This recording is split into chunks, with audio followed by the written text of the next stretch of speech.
ஆதியே துணை.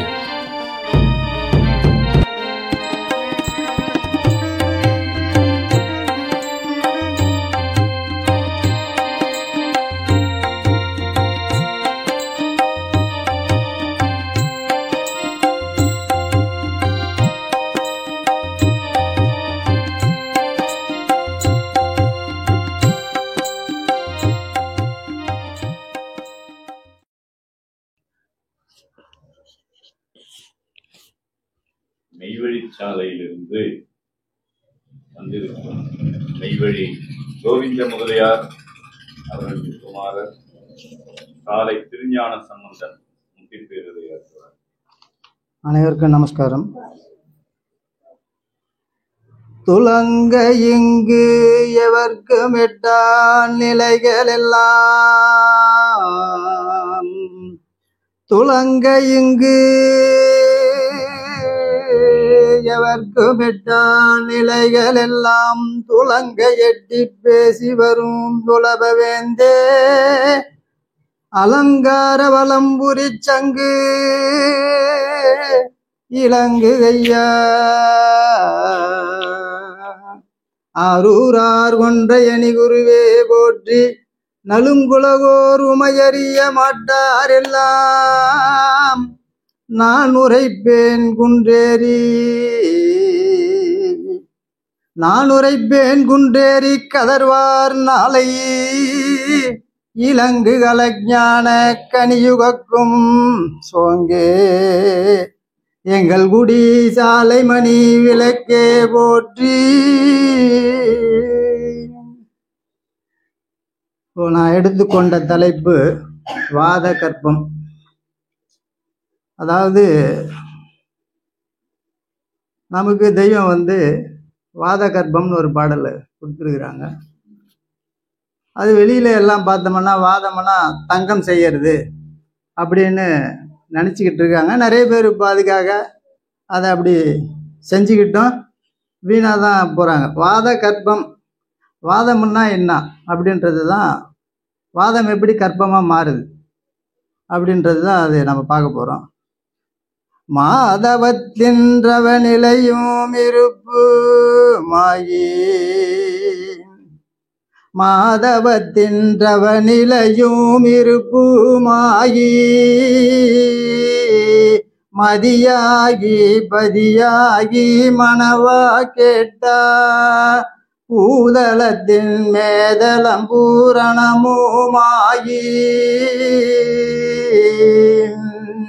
பிணியாகி பிணிதெரிக்கும் மருந்துமாகி, ஈதளத்தின் வாத கற்பம் எடுத்திங்கோதென்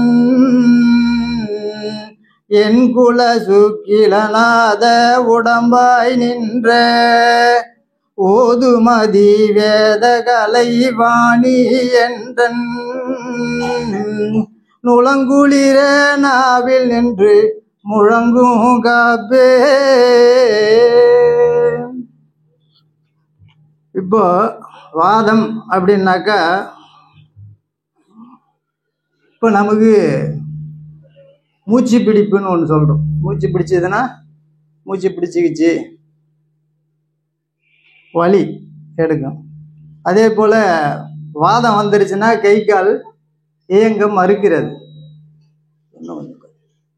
கை கால் மறுக்கிறதுன்றாங்க. அப்போ இந்த வாதம் அப்படின்னாலே வாயுன்னு அர்த்தம். அந்த வாயு வந்துடுச்சுன்னாக்கா முதுகு வலி வரும், கை கால் விழுந்துடும், இதை மாதிரியான ஒரு செயல் நடக்குது. ஆனால் வெளியில் எடுத்துக்கிட்டோம்னாக்கா வாதம் அது ரசத்தை தங்கமாக ஆக்கிறது அப்படின்றது தான் இன்னைக்கு உலகத்தில் மக்கள் ஓடிக்கொண்டு இருக்கிறாங்க. ஆனால் அது ஞான வழியில் வேற அப்படின்னு சொல்கிறாங்க. அதை பற்றி தெய்வம் வாக்கியம் என்ன கொடுக்குறான்னு பார்ப்போம். பொதுவாக உலக நடைமுறையில் வாத கற்பம் என்றால் தங்கம் தயாரிப்பது என்பான். வாதம்னாலே தங்கம் தயாரிப்பது என்பதுதான் உலகத்தில் நினச்சிட்டு இருக்காங்க என்பான். ஆனால் இந்த ஞான வாழ்வு நடைமுறையிலோ வாத கற்பம் என்றால் சொல் நின்று அந்த சொல்ல நின்று தனித்தனி பார்க்க கூடிய ஒரு தேவ ரகசிய வார்த்தை. அந்த சொல்லில் நின்று நிதானித்து பார்க்கக்கூடிய ஒரு தேவ ரகசிய வார்த்தை. உடம்பில் வாதம் வந்து பிடித்தால் கை கால் முதலிய உறுப்புகள் இயங்க மறுக்கின்றன. வாதம் வந்துருச்சுன்னா கை கால் இயங்கிறதுக்கு மறுத்து விடுகிறதுன்னு சொல்றாங்க. மறுத்து விடுகின்றன. அப்போ இதெல்லாம் எதனால நடக்குது அப்படின்னு பார்த்தோம்னாக்கா காற்று தான். நமக்குள்ள எத்தனையோ வாயு இருக்குது, 10 வாயு இருக்குதுன்றாங்க. அதில் பொதுவாக நம்ம எடுத்துக்கிட்டோம்னாக்கா வாதம்ன்றதுக்கு தெய்வம் அதை கொடுக்குறாங்க. வருவது இப்படித்தான் மூச்சு பிடித்து கொண்டது என்றும் சொல்வதுண்டு. வாதம் என்றால் வாயு மூச்சு என்று தெரிவதற்காகவே இப்படி புழக்கத்தில் இருந்து வருகிறது. நாசிக்கு வெளியே மூச்சு ஓடாத தவப்பெருஞ்செயலையே அது குறிக்கின்றது. அப்போ நாசிக்கு வெளியே மூச்சு ஓடாத அந்த செயலை தான் குறிக்குதுன்ட்டாங்க. இப்போ வாதம்னா அது கற்பம். இப்போ காற்றை வந்து ஒரு திடப்பொருளாக நம்மளால் ஆக்க முடியுமா? முடியாது. அப்போ இது கற்பம்னா அது ஒரு திடப்பொருளாக அது தன்னுடைய இஷ்டப்படி அதை நிறுத்தவோ அதை செய்யவோ முடியுன்றது தான் அங்கே கொடுக்குறாங்க. இப்போ உலகத்தில் உள்ள ஜீவராசிகள் எண்ண முடியாத கோடான கோடி எண்ணிக்கை உள்ளவை. அவை அவ்வளவும் ஆகாயத்திலிருந்து தான் உண்டாயின. இது மொத்தம் எங்கிருந்து உண்டாயிருக்குது? ஆகாயத்திலிருந்து தான் உண்டாயுதுன்றாங்க. ஆகாயத்தில் ஒரு உசும்புதல் உண்டாயிற்று. ஆகாயத்தில் ஒரு உசும்புதல் உண்டாயிடுச்சுன்றாங்க. முதல்ல உசும்புதல் உண்டாயிற்று. ஆகாயத்தில் ஏற்பட்ட அந்த ஒரு உசும்புதலால் தான் ஜீவராசிகள் உண்டாகியது. இந்த நிகழ்வு உயிர்ப்பு சக்தி ஆகிய அந்த உசும்புதல் மனித அறிவுக்கு எட்டப்படாதது. மனிதனுடைய அறிவுக்கு அது எட்டுமான்னா எட்டாதுன்ட்டாங்க. அதே போன்று எல்லா உலோகங்களும் காற்றில் இருந்து தான் உண்டாகியது. எல்லா உலோகமும் காற்றிலிருந்து தான் உண்டாயிடுச்சுன்றாங்க. அதை நம்ம எப்படின்னு பார்ப்போம். காற்றிலிருந்து தான் உண்டாயிற்று. அதே போன்று எல்லா உலோகங்களும் காற்றில் இருந்து தான் உண்டாகியது. உயர்ந்த உலோகமாகிய தங்கமும் கூட காற்றில் தான் உண்டாயிற்று. இப்போ தங்கமும் எதில் உண்டாயிடுச்சுன்றாங்க? காற்றுல தான் உண்டாயிடுச்சுன்றாங்க. அப்போ நம்ம ஒரு பாதரசத்தை எடுத்து தங்கமாக ஆக்கிறோன்னு நம்ம நினைக்கிறதெல்லாம் அது இயலாத ஒன்று. இப்போ எல்லாமே காற்றுலேருந்து தான் உண்டாச்சுன்றாங்க. இப்போ நல்லா பார்த்துப்போம். முதல்ல இருட்கோளமாக இருந்ததுன்றாங்க. ஆதியிலே ஒரு இருட்கோளம் இருந்தது. அதில் ஒரு புழுக்கம் உண்டாச்சு. அந்த புழுக்கத்தினால என்ன உண்டாச்சு? ஜலம் உண்டாச்சு. இப்போ ஜலத்தை திடப்பொருள் ஆக முடியுமா? எப்படி எல்லாம் அது இருக்குதுன்னு நம்ம ஒரு சின்ன வேலையாக பார்ப்போம். அப்போ அந்த காற்றினுடைய வேகத்தினால காற்றும் ஜலமும் சேர்ந்து அழைக்க நொங்கும் நுரையும் உண்டாகி அந்த நுரை தான் இன்னைக்கு மலைகளாக நம்ம பார்க்கறதெல்லாம். அப்போ இந்த உலகம் பூரா என்ன இருந்துச்சு பாருங்க. இவ்வளோ பெரிய மேற்கு தொடர்ச்சி மலைன்னு எடுத்துக்கிட்டோம்னாக்கா கண்ணு கட்டின தூரம் மலை தான். அவ்வளவும் அப்போ அவ்வளோ உயரமான மலைகள்லாம் இருக்குது. அப்போ தண்ணி எவ்வளோ இருக்கும்? அந்த உலகம் பூராவும் நிறைஞ்சி அது ஒன்றோட ஒன்று அலைஞ்சி அந்த நுரையெல்லாம் ஒரு பக்கம் ஒதுங்கி அதுதான் இன்னைக்கு மலையாக இருக்குது. அது இறைவன் ஏன் அப்படி அதை வச்சுருக்கிறாங்க அங்கன்னா அந்த பூமிக்கு பேலன்ஸுக்காக வச்சுக்கிறாங்களாம். இல்லைன்னா வயசானா நமக்கு ஒதுறது இல்லை கை கால்லாம். அதை போல் அந்த பூமி பேலன்ஸாக ஒரே சேம்பில் சுற்றின்னு இருக்கிறதுக்காக அது அப்படி வச்சிருக்கிறாங்க. அது இப்போ நம்ம அதெல்லாம் வெட்டி எடுத்துக்கிட்டு இருக்கோம். இனிமேல் நடுக்கம் வந்துடும். அதுதான் பூகம்பமாக வரப்போகுது. அப்போ இந்த ஜலமானது ஒரு திடப்பொருள் ஆனது தான் இன்னைக்கு மலைகள்லாம் நம்ம பார்க்குறோம். அந்த மலையை நம்ம எடுத்து போயிட்டு கிரானைட்டில் போட்டு அதை இழைச்சி கண்ணாடி மாதிரி ஆக்கிறோம். எனக்கு ரொம்ப நாளாக இது ஒரு கேள்வியாக இருந்துச்சு. எப்போ முகம் பார்க்குற அளவுக்கு இவ்வளோ ஷைனிங் அது உள்ளே இருக்குதா அப்படின்னு பார்த்தோம்னா ஜலம்தான், தண்ணி தான். அது திடப்பொருளாக மாறி இருக்குது. அதனால் அதுக்கிட்ட இருக்குது. இப்போ நம்ம தண்ணியில் போய் முகம் பார்க்குறோம்ல, தெளிந்த நீரோடையில் நம்ம பார்த்தோம்னா தெரியுது. அதையே திடப்பொருள் அது ஆனதுனால அப்படி தெரியுது. அப்போ இந்த ஜலம் திடப்பொருளாக மாறிடுது. இப்போ அதே போல் இந்த காற்று பார்த்தீங்கன்னாக்கா அது திடப்பொருளாக ஆக முடியுமா அப்படின்னு பார்த்தா தெரியல. இப்போ காற்று என்ன இப்போ ஜலமாக இருக்கு இல்லையா, இப்போ ஜலத்தை ஆவியாகணும்னா H2O ரெண்டு காற்றா பிரிஞ்சிடுது. உஷ்ணம் தானே, உஷ்ணம் ஏற ஏற தண்ணி என்ன ஆகிடும், ஆவியாக மாறிடுது.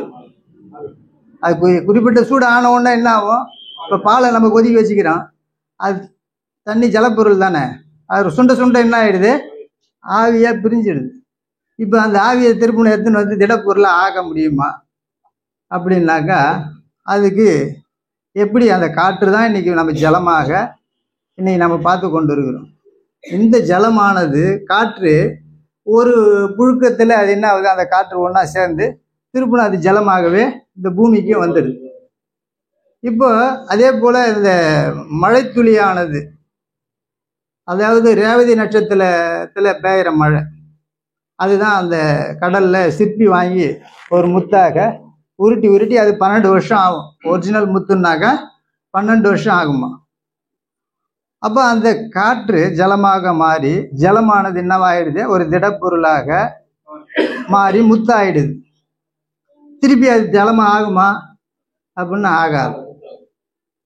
அப்போ அதே போல் அத்திவரதர்ன்னு சொல்லி நம்மெல்லாம் பார்ப்போம். தெப்பக்குளத்தில் அத்திவரதர்ன்னு சொல்லி காஞ்சிபுரத்தில் தெப்பக்குளம்லாம் நம்ம ஏரியாவில் உண்டு. இந்த சைடு அது இருக்குதான்னு தெரியல எனக்கு. அப்போ அவங்க ஏன் அந்த மரத்தை தண்ணியில் ஜலத்தில் போட்டு வச்சிருக்கிறாங்க அப்படின்னாக்கா, நம்முடைய தேகம் இருக்கு இல்லையா, அத்திமாபுரம் அண்ணல் பராபரைன்னு நமக்கு தெய்வம் பாடலில் கொடுப்பாங்க. இப்போ நாம் எதில் உருவாகிறோன்னு பார்த்தோம்னா, நம்மளும் ஒரு ஜலத்தில் ஒரு திடப்பொருளை ஆயிட்டோம். இப்போ இதுக்கு இடையில நம்மக்கிட்ட ஒரு ஜலம் இருக்குது. ஜலத்தில் அகி நீ மூழ்கி போகும் முன்னே. அப்போ அந்த ஜலத்தில் அக்கினி உருவாய் இருந்ததடா, அந்த ஜலம் சுண்டி தமிழ் எழுதல் எளிதோ மைந்தா அப்படின்னு இறைவன் நம்மக்கிட்ட 2 படிக டம்ளர்கள் கொடுத்துருக்குறாங்க அப்படின்னு நம்ம வாக்கியத்தில் பார்க்குறோம்.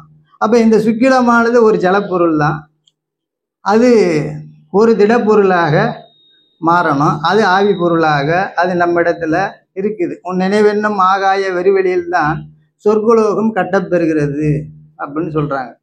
இப்போ ஆகாயமானது, இப்போ நம்ம இறைவன்கிட்ட 100 வயதாக வாங்கிட்டு வந்துட்டோம். எவ்வளோ, இந்த 100 வயசு நமக்கு எப்படி கிடைக்குது அப்படின்னாக்கா, நம்ம சுவாசத்தில் 5 நாழிகை கொண்ட ஒரு கலைக்கு 5 நாழிகைன்னு சொல்கிறாங்க. அதில் ஒவ்வொரு நாழிகைக்கும் அந்த ஒரு கலை மாறும்போது ஜனித்தா 80 வயசு.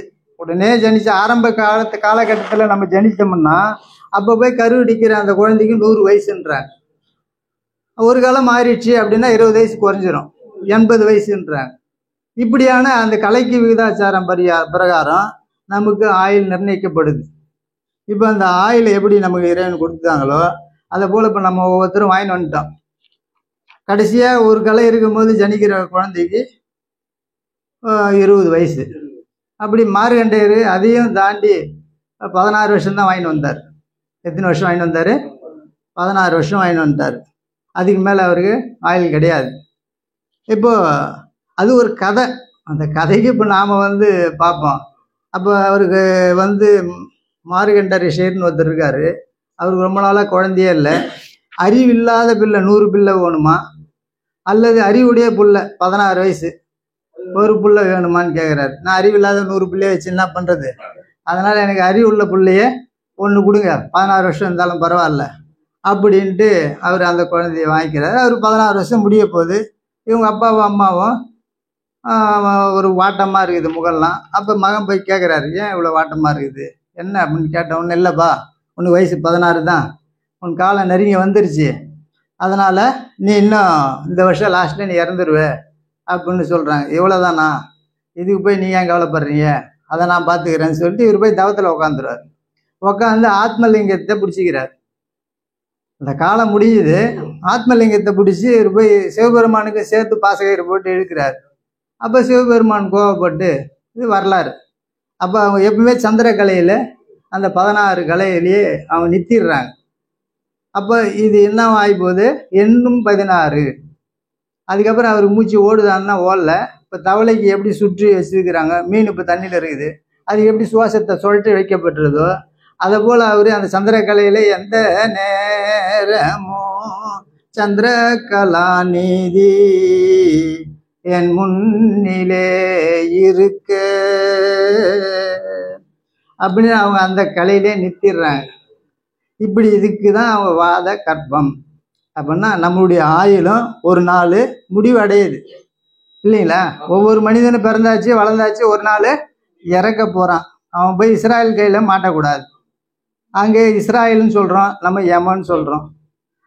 பைபிளில் தீனா சாத்தான்னு சொல்கிறாங்க. இப்படியான வகையெல்லாம் இருக்குது.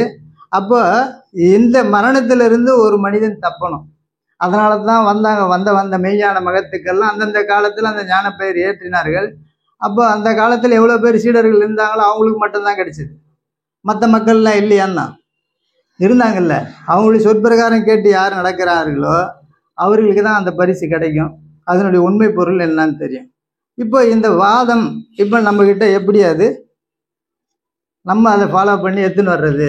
அதுக்கு தெய்வம் நமக்கு நிறைய கொடுக்குறாங்க. நீ தூங்கும்போது 48 அங்குலம் மூச்சு வீணாகுது. அதில் முழிச்சு கொண்டு இருந்தேன்னா அதில் 24 அங்குலம் உனக்கு சேவை ஆகும். ஒவ்வொரு மூச்சுக்கும் நமக்கு 12 அங்குலம் போய் அதை 4 துண்டாகி 8 தான் உள்ளே வருது. அப்போ நமக்கு லாஸ் ஆகுது. நம்ம தவறெல்லாம் பண்ண வேணாம். ஆனால் அவன் சொல்கிற கட்டையில் இருந்தோம்னாலே லாஸ் ஆகாமல் இருந்தாலே ஒரு மனுஷன் 120 வயசு வரலாம் இருக்கலாம். 12 அங்குலம் போய் 4 அங்குலம் வீணா போனாலே 120 வருஷம் ஒரு மனிதன் வாழணும் அப்படின்னு தான் வேலை சொல்லுது. இதில் 12ல் 4 போனாலும் 16ல் 4 போனாலும் 120 வருஷம் ஒரு மனிதன் வாழலாமா? ஆனால் எத்தனை வருஷம் வாழ்றோமா? இல்லை. அப்போ எவ்வளோ செலவு பண்ணுறான்? நம்ம கணக்கே கிடையாது. அப்போ நம்மளுடைய எண்ணம் இந்த கலிகாலத்தில் அந்த அளவுக்கு விரிஞ்சு எங்கேயோ போயின்னு இருக்குது. அதனால் நட்டத்தில் தான் நம்ம இருக்கிறோம். அப்படியான இந்த வாதத்தை அவங்க கற்பமாக ஆக்கி தராங்க. அதுதான் அதுக்கு வாத கற்பம்னு அதுக்கு தராங்க. அப்போ இதை நம்ம பார்த்தோம்னாக்கா அந்த வாத கற்பத்தில் அவங்க கொடுக்குற ஒவ்வொரு இதுவும் தெய்வம் அதுக்கு தனக்கு எப்படியாக அது மாறிச்சு அப்படின்றத தெய்வம் அதில் தராங்க. அப்போ இதை நம்ம பார்ப்போம். அப்போ பொண்ணும் அதாவது அதே போன்றுதான் எல்லா உலோகங்களும் காற்றினால் இருந்து தான் உண்டாகியது. இப்போ இந்த மண் எப்படி உண்டாச்சுன்னு பார்த்தோம்னா அந்த நொங்கு நுரைய உண்டாகி மலை பூமியே உண்டாகிடுச்சு. இதுக்குள்ளே தான் நவலோகமும் இருக்குது. மண்ணுக்குள்ளே தானே வெட்டி எடுக்கிறோம் அப்படின்றத அவங்க கொடுக்குறாங்க. அப்போ இந்த தங்கமும் காற்றில் தான் உண்டாகுதுன்ட்டாங்க. இப்போ இது நமக்கு என்ன சொல்கிறோம்? இந்த தேகம் மண் தொடுதா? மண்ணில் போட்டா அப்போ அது என்னவாச்சு? மண்ணை ஒண்டி தான் தங்கம் தொடாது, மற்ற எல்லாத்தையுமே அது அரிச்சிடுது. அப்போ அடக்கமானவர்களை மண் தொடாத வச்சுக்குதுன்னு சொன்னோம்னா அப்போ அது தங்கமாயிடுச்சுன்னு தானே அர்த்தம். அவ்வளோதான். அந்த நித்திய தேகத்தை குறிக்கிறதுக்காக வேண்டி தான் தங்கத்தை படைக்கப்பட்டிருதுன்றாங்க. நம்மக்கிட்ட ஒரு அழியாத நித்திய சொர்ண திருமேனி தேகம் ஒன்று இருக்குது. அதை நீ பெறணுன்றதுக்கு தான் இவ்வளவும் மனிதனுக்கு அந்த அறிவு ஊட்டுவதற்காகவே 1008 அண்ட சராசரங்களையும் இறைவன் படைத்து நமக்காக தந்திருக்கிறாங்க. அதே போன்று எல்லா உலோகங்களும் காட்டிலிருந்து தான் உண்டாகியது. உயர்ந்த உலோகமாகிய தங்கம் கூட காட்டில்தான் உண்டாயிற்று. இதுதான் இப்போ நமக்கு தெய்வம் தரணில்லா தனிச்சேர்ப்பை கொடுக்குறாங்க. விண்டுரைக்க வனங்களே கேள் உந்தன் விளங்காத பங்க உடல் தங்க உடம்பாம். அப்ப நம்மளுடைய விளங்காத பங்க உடல் அது தங்க உடம்பாக மாறிடுது அப்படின்னு தெய்வம் கொடுக்குறாங்க. அப்ப ஜீவதேகமாகிய மாணிக்க அறிவை கேவலமான உன் தேகத்தில் இறைவன் வைக்கவில்லை. ஆனால் அதனை உன்னில் ஒரு தங்க சொரூப தெய்வீக உடலில் வைத்துத்தான் அதில் குடியேறி நீ பழக வேண்டும். உன் அறிவு முன்னும் மனம் இதன் பின்னுமாக திரும்ப வேண்டும். ஜீவன் முத்தர்களுக்கு மனம் என்பது இல்லை, எல்லாம் அறிவே. ஜீவன் முத்தர்களுக்கு மனம் என்பது இல்லை, எல்லாம் அறிவேன்ட்டாங்க. அப்போ இந்த தேகத்தில் இறைவன் இருந்தாலும் ஆனால் இந்த தேகத்தில் வைக்கல. தனித்த ஒரு தேகம் ஒன்று நம்மகிட்டயே இருக்குது. இது நம்மகிட்ட இருக்கிற தேகம் நமக்கு 2 தேகம் தெரியும். 2 கூட தெரியுமான்னு தெரியல. மக்களுக்கு ஒன்று சொன்னா எடுத்து புரிஞ்சுப்பாங்க. நமக்கு எத்தனை தேகம் யாருக்குன்னா தெரியுங்களா? 4 2 4 தேகமா? என்னென்ன சொல்லுங்க. இது தூள தேகம், அது தெரியும்.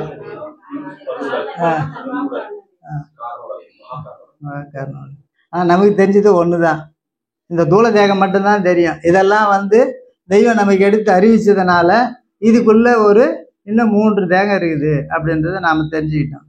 இப்ப இந்த தூள தேகம் இருக்குது, இதுக்குள்ள சூக்கும உடல், அதுவும் நமக்கு தெரியறதுக்கு வாய்ப்பு இருக்குது. அது தெய்வம் சொன்னதுனால நமக்கு அது தெரியும். ஆமா இல்லைங்களா? இப்ப நம்ம வந்து ஒரு இருட்டு அறையில ஒரு போரியை பத்தி தூங்குறோம். தூங்கின உடனே இந்த தேகத்தை விட்டுட்டு கனவுன்ற ஒரு உலகத்துக்கு நம்ம போறோம். அங்க சந்திர சூரியால் மக்கள் இந்த சபை கூட வரலாம். நம்ம தூங்கும் போது நினைவுல அந்த அண்ணா இப்படி பேசினாரு, அது நல்லா இருந்துச்சு அப்படின்னு கேட்குற மாதிரி அந்த கனவுல பார்த்தோம்னாக்கா எத்தனை பேர் வந்தாங்க, என்னென்ன புடவை கட்டிங்கிறாங்க, என்னென்ன தலைப்பா கட்டினாங்க, என்னென்ன. இருட்டு தானே, கண்ணை மூணுனா என்ன தெரியும்? ஒரு இருட்டாக தான் இருக்கும். ஆனால் அங்கே போனால் எல்லா காட்சிகளும் எல்லா மக்களோடும் நம்ம உறவாடுறத, பேசுறத, பழகிறத நாம் பார்க்குறோம். இப்போ இது எப்படி நடந்துச்சு? அப்போ இந்த இது ஒரு தேகம், கண்ணு பார்க்கல, காது கேட்கல, நாசி நுகரல, வாய் ருசிக்கல, தேகம் எழுந்து எங்குமே போல. ஆனால் ஒரு ஆள் மட்டும் இந்த நம்மளை போல ஒருத்தர் வந்து உள்ள எல்லாத்தையும் அனுபவிச்சார் இல்லைங்களா? அப்போ அதுக்கு பேர் என்ன? அதுக்கு ஒரு உடல்னு பேர். அது ஒரு சூக்கும சரீரம், அது ஒரு சூட்சம சரீரம்னு சொல்றாங்க. அப்போ அதை நேருக்கு நேரே நீ காணும் போது மனு ஈசனாக ஆகிறான்றாங்க. அக்காட்சிகளை உண்மைகளை எப்போது நீ நேருக்கு நேர் காண்கிறாயோ அப்போது மனு ஈசனாகவே மாறி விடுகிறான்றாங்க. அப்போ அதை வந்து எப்போ நம்ம காணுவோம்? ஒரு நாள் காணதான் போறோம். இறைவனை அறிந்தாலும் அறியாவிட்டாலும் நிச்சயமா வாழ்க்கையின் அந்தி பொழுதுல அந்த இஸ்ராயல் வந்து அந்த யமன் வந்து கை போடும் போது இவனுக்கு எல்லா அவயவங்களும் பூட்ட பெறும்ட்டாங்க. செவியில அஞ்சூர் ஆணி ஆகிய சப்தத்தை வைக்க பெறும்ன்றாங்க. பார்வையில பயங்கரமான கோரமான காட்சிகளை வைக்க பெறும். அப்போ அது எப்படி அதுலேருந்து நம்ம தப்பிக்க முடியும்? அப்போ அதுக்கு தான் வருகிறார்கள். இறைவனே ஒரு குருவாக ஒரு திருமேனி தாங்கி வராங்க. வந்த காலங்களில் மெய்ஞான மகத்துக்கெல்லாம் அப்படி வந்து தான் மக்களை ஞான வித்துக்களாக மாற்றினார்கள். இதுக்கு வேற வழியெல்லாம் கிடையாது, இதுதான் ஒரே வழி தான் அதுக்கு. அப்போ நாம் பார்த்தோம்னாக்கா ஒட்டு மொத்தமும் இந்த தேகத்துக்குள்ளேயே இன்னும் ஒரு சரீரமும் நமக்கு தெரியுது, இது நமக்கு தெரிஞ்ச மாதிரி. அப்புறம் அதுக்குள்ள சொல்றாங்க காரண தேகம், மகா காரண தேகம் இப்படின்னு 2 இருக்குது, அது நமக்கு தெரியல. இதெல்லாம் வந்து இறைவன் குரு முகூர்த்தமாக வந்து குருவே பரமனே உருவெடுத்து பாரிடை குருவாய் வந்து துறவலர் கரசே காமில் துன்மறை புகழும் தேவே அருநடை பாதம் நோவ அடிமைக்காய் இறங்கி வந்து மறைமணி ஞான வாழ்வே மார்க நன்னாதா போற்றின்றோம்.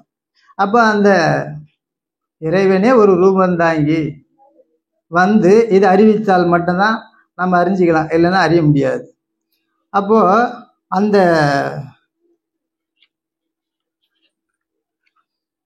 நம்மக்கிட்ட இருக்கின்ற அந்த இது முன் வந்த காலங்கள்லாம் எப்படி அதை பெற்றார்கள் அப்படின்னா அவங்க உடல் பொருள் ஆவி இது 3 தத்தம் பண்ணி மெய்குரு பிரானுக்கு தத்தம் கொடுத்து அப்படித்தான் அதை பெற்றாங்க. ஆனால் இந்த காலத்தில் நீ அப்படி எல்லாம் உன்னால் பெற முடியாது, அதனால் அந்த தவத்தையும் நாமே பெற்று வந்து நீ கையேந்தனா போதும் நான் உனக்கு தரேன்ட்டாங்க. இப்போ கற்பக நிலை அப்படின்னு ஒன்று தெய்வம் கொடுக்குறாங்க, அதை நம்ம பார்ப்போம். கற்பகத்தவம் என்றால் என்னண்டோ என்று நினைத்திருந்தோம். அது என்னவோ கற்பகத்தவம்னா என்னவோ நான் நினைச்சிருந்தேன்றாங்க. கற்பகத்தவம் என்றால் என்னென்றோ நினைத்திருந்தோம். போன வருஷம் கார்த்திகை 9ஆம் தேதி அன்று மதியம் தவத்திற்கு போன போது எம்மை அறியாமலேயே அந்த கற்பக நிலை இருக்கும் எல்லைக்குள் குழு குழுவென்று இறங்கினோம். அந்த கற்பக தவத்தில் குழு குழுன்னு அவங்க உள்ளே இறங்கிட்டாங்களாம். இறங்கி விட்டோம். அனுபவித்தறியாத புது மகா இனிமையான அனுபவமாய் இருந்தது. அவங்க தவத்தில் ஏறி போகிறாங்க. இது நமக்கு எங்கே எப்படி கொடுக்குறாங்க அப்படின்னு பார்த்தோம்னாக்கா, இங்கே நடந்து தெய்வத்தை ஆசானை விட்டு வந்து நம்ம ஆலயத்தில் அவங்க தவமாளிக்கு போகிறாங்கல்ல, அப்போ அவங்க உடல் பொருளாவி 12 சன்னதமும் பெற்று வந்து ஒரு ஊரியை உண்டு பண்ணி இந்த உரிமகளை தவத்துக்கு போகிறாங்கல்ல. இப்போ அதை நேற்று இரவு தானே இதுக்கு இது எனக்கு கைவரவாச்சுன்றாங்க தெய்வம். அப்போ அனுபவித்தறியாததும் அது பிறகு தவத்தில் இருந்து வரும்போது தள்ளாடி தள்ளாடி ஆலயத்திற்கு வந்தோம். அப்போ அந்த கற்பக நிலை இருக்கும் எல்லைக்குள் குழு குழு என்று இறங்கி விட்டோம்.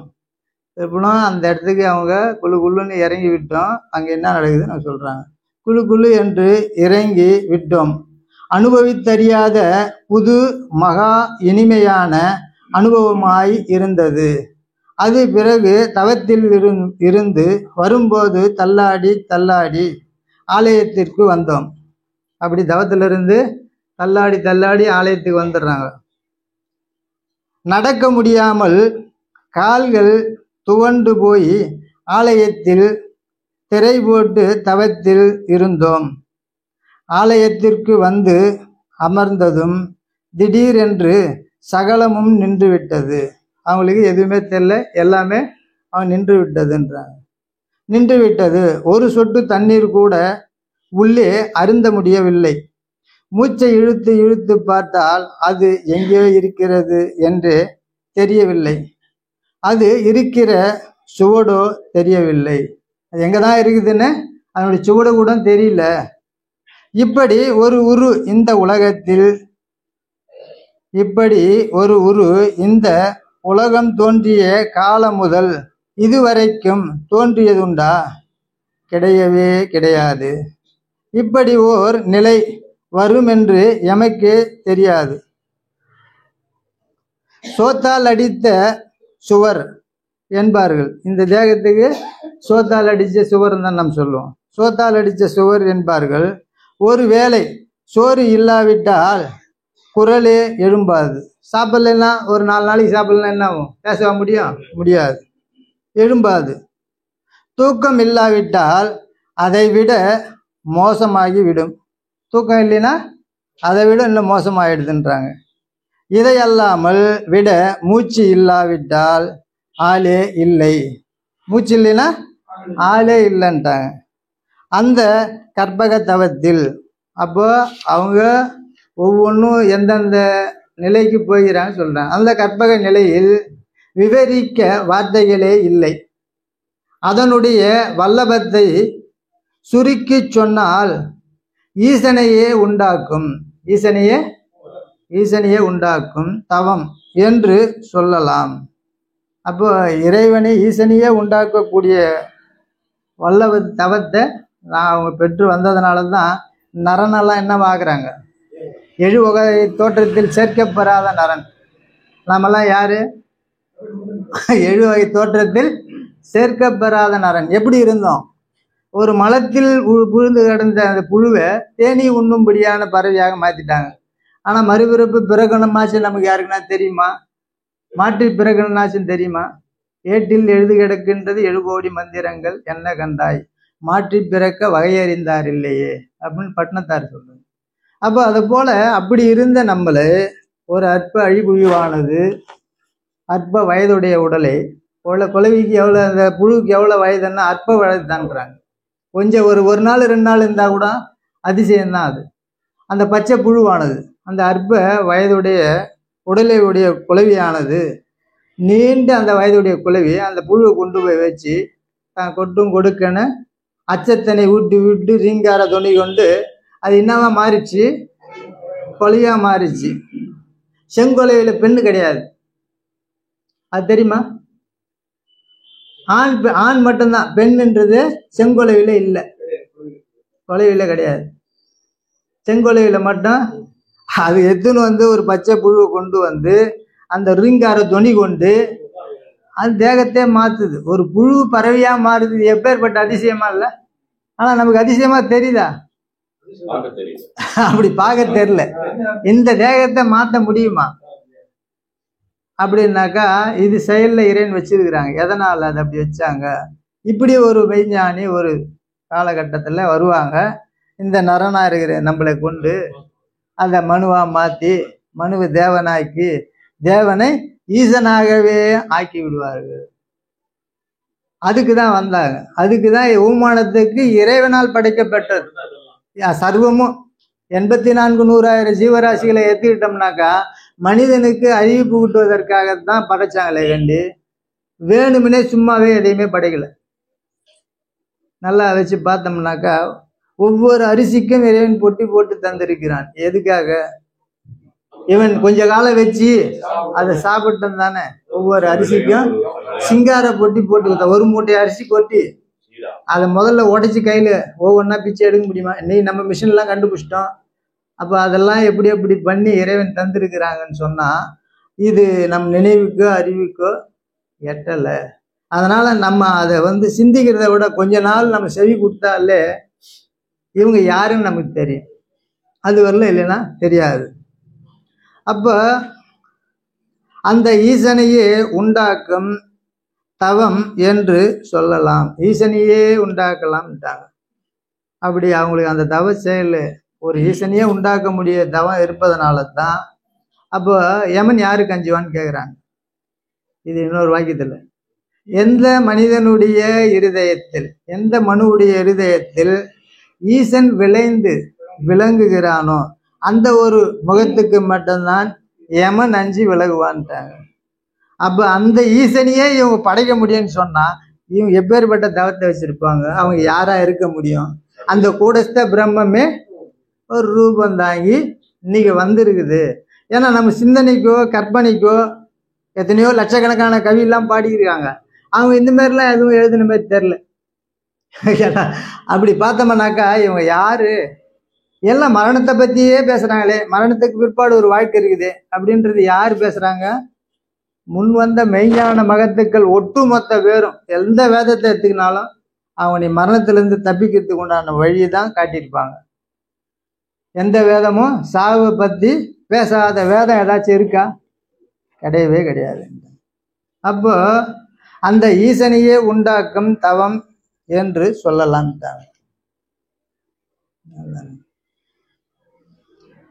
பிறகு எத்தனையோ காலம் சென்று கற்பகத்தவம் கைகூடி திரை விலகி பிறகு எத்தனையோ காலம் சென்று கற்பகத்தவம் கைகூடி திரை விலகி வரும் காட்சியை காக்கப்ப சுண்டர் பிரான் அவர்கள் தீர்க்க தரிசனமாக கூறியுள்ளார். இதை உறங்காப்புலி 15 ஆண்டுகளுக்கு முன்னமேயே மனப்பாடம் பண்ணிவிட்டிருந்தான். முதல் நாள் நாம் திரை விலகி வந்ததும் அவனுக்கு அந்த பாட்டு ஞாபகத்திற்கு வந்து அனைவரும் அந்த பாடலை பாடிய காட்சி அன்று அங்கு கூடியிருந்த அனைவருக்கும்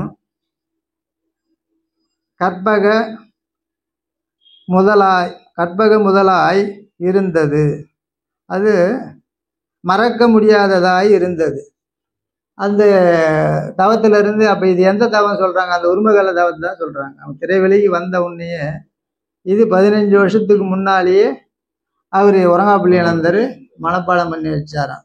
அந்த பாடலை பாடிட்டு நம்ம முத்தி பெறுவரை முடித்து வைப்போம். திரை விலகி வருவோம் இவர் நேரந்தன்னில் வருவோம் இவர் நேரந்தன்னில் தெரிய வைக்கும் காரணங்கள் துந்துமியில்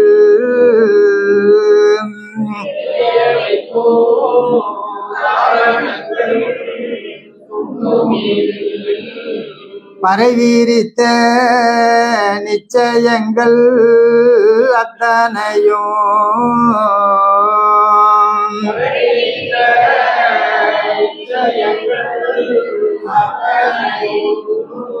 பார்க்க வரும் முனிவர் நவ நாத சித்தர்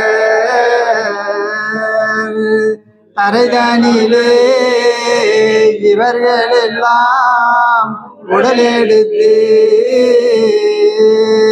தவம் புரிந்த சுதந்திரத்தை தானால நிறைந்திடுவார் ஜோதியவர் தரிசனைக்கு